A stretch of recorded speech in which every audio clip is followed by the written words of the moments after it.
ನಮಸ್ತೆ ಎಲ್ಲರಿಗೂ.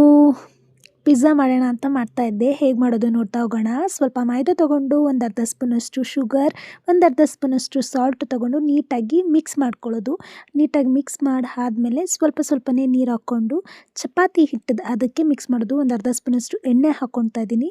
ಎಣ್ಣೆ ಹಾಕ್ಕೊಂಡು ಈ ಥರ ಚಪಾತಿ ಹಿಟ್ಟು ಅದಕ್ಕಿಂತ ಸ್ವಲ್ಪ ಸಾಫ್ಟಾಗಿ ಕಲಸಿಟ್ಕೊಳ್ಳೋದು. ಒಂದು 10 ಮಿನಿಟ್ಸ್ ಅದನ್ನು ಹುನಿಯೋದಕ್ಕೆ ಬಿಟ್ಬಿಡೋದು. ಹುನಿಯೋದಾದ್ಮೇಲೆ ಈ ಥರ ಒಂದು ತಟ್ಟೆ ಫುಲ್ಲು ಸ್ಪ್ರೆಡ್ ಮಾಡಿಕೊಂಡು ಸ್ಪೂನಲ್ಲಿ ನೀಟಾಗಿ ಹೋಲ್ ಮಾಡ್ಕೊತಾ ಇದ್ದೀನಿ.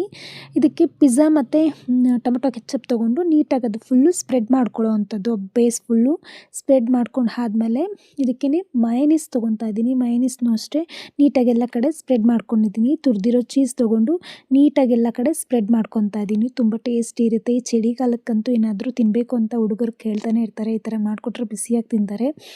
ಸೊ ರೆಡ್ ಚಿಲ್ಲಿ ಸಾಸ್ ತೊಗೊಂಡಿದ್ದೀನಿ. ಎಲ್ಲ ಸ್ಪ್ರೆಡ್ ಮಾಡಿ ಆನಿಯನ್ ಮತ್ತು ಕ್ಯಾಪ್ಸಿಕಮ್ ತೊಗೊಂಡು ನೀಟಾಗಿ ಎಲ್ಲ ಕಡೆ ಸ್ಪ್ರೆಡ್ ಮಾಡ್ಕೊತಾ ಇದ್ದೀನಿ. ಇದ್ರ ಜೊತೆಗೆ ಸ್ವಲ್ಪ ಟೊಮೊಟೊ ತೊಗೊತಾ ಇದ್ದೀನಿ. ಅದನ್ನು ಅಷ್ಟೇ ಕ್ಯೂಬ್ ಥರನೇ ಕಟ್ ಮಾಡಿಕೊಂಡು ಎಲ್ಲ ಕಡೆ ಅದನ್ನು ಸ್ಪ್ರೆಡ್ ಮಾಡ್ಕೊಳ್ಳೋ ಅಂಥದ್ದು. ಬಿಸಿಯಾಗಿ ಖಾರವಾಗಿ ತಿನ್ನೋಕ್ಕಂತೂ ತುಂಬಾ ಸಖತ್ತಾಗಿರುತ್ತೆ ಈ ಚಳಿ ವೆದರ್ಗಂತೂ. ಅದಾದಮೇಲೆ ನಾನು ದೋಸೆ ತವ ಅಥವಾ ಚಪಾತಿ ಕಲ್ಲಲ್ಲೇ ಒಂದು 10 ಮಿನಿಟ್ಸ್ ಬೇಕ್ ಮಾಡ್ತೀನಿ ಅಷ್ಟೇ. ಕರೆಕ್ಟಾಗಿ ನೀಟಾಗಿ ಬೆಂದಿರುತ್ತೆ. ಒಂದು 10 ಮಿನಿಟ್ಸ್ ಲಿಡ್ ಕ್ಲೋಸ್ ಮಾಡಿ ಒಂದು 10 ಮಿನಿಟ್ಸ್ ಬಿಟ್ಟು ಆದಮೇಲೆ ಎಲ್ಲ ನೀಟಾಗಿ ಕುಕ್ ಆಗಿರುತ್ತೆ. ಆ್ಯಕ್ಚುಲಿ ನೋಡ್ಬೋದು ನೀವೇ ಚೀಸ್ ಎಲ್ಲ ಎಷ್ಟು ನೀಟಾಗಿ ಮೆಲ್ಟ್ ಆಗಿದೆ ಅಂತ ಹೇಳಿ. ಸೂಪರಾಗಿದೆ ಪಿಜ್ಜಾ ಮಾತ್ರ. Thanks for watching. Please support ಮಾಡಿ, ಶೇರ್ ಮಾಡಿ, ಲೈಕ್ ಮಾಡಿ, ಕಮೆಂಟ್ ಮಾಡಿ.